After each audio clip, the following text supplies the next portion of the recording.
tady to video je velikonoční. Tak. Jo, a já to radši nebudu komentovat a jdem na to. Těšíš se na velikonoční pondělí, nebo se ho spíš těsíš? No, tak já se ani na něj netěším, ani se ho neděsím. No, prostě pondělí moc. Někteří tomu říkají velikonoční pondělí. Pro mě je to jenom jedno pondělí. Jo, promiňte, jestli něco slyšíte, ale hraje tu sekci na rádio. Tak už je zavřeno a můžeme jít na další otázku. Jak vypadá typický velikonoční den u tebe doma? No, normálně. Zbudím se, jdu se nasnídat, jestli vůbec ještě není 11. Co mi dneska vedle? Bylo 10. Tak, najíme, tady zapřiju nějaký kloutek, dneska je nějak advent. Necháš se vymrskat dobrovolně? A já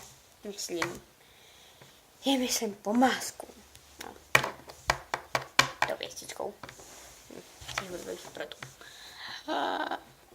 Ale jo. Nechám.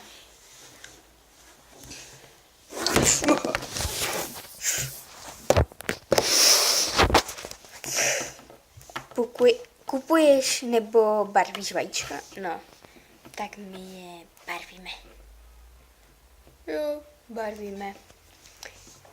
No, a na konci vám ukážu, jak vypadal ten rok náš výsledek. Upletla si někdy velikonoční pomlásku? A proč pomlásku? Ne. Aha. Vlastně ani neumím plíst, ale trochu jsem si to tady upletla si někdy velikonočního beránka. Ne. Chodíš s pomláskou na kluky? Ne. Jaký máš názor na Velikonoc? No, kromě toho, že vždycky před nimi. No.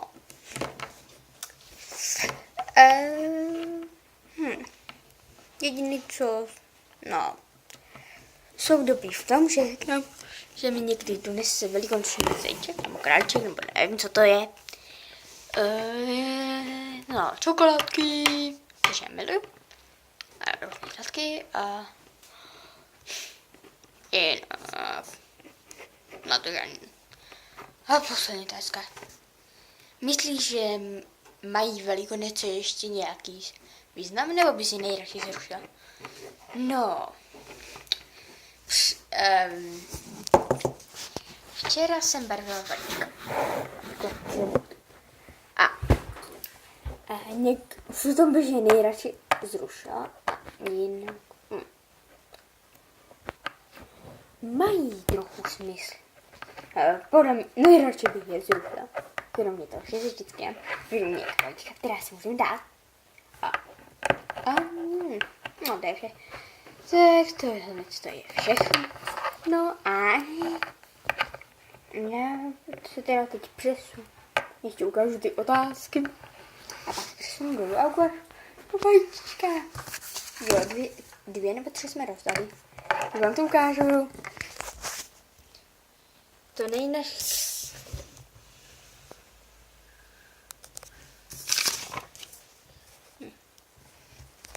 Takže to je moje písmo a já jdu dolů a no, už tam budu ta vajíčka a tam jsem zložím tak dále. Promiňte, ale vajíčka jsem nenašla. Skoro celý rád. Ale našla. Našla jsem svýho králíčka. Ahoj. Jo, je vlastně ručně vyrobený. No tak pa.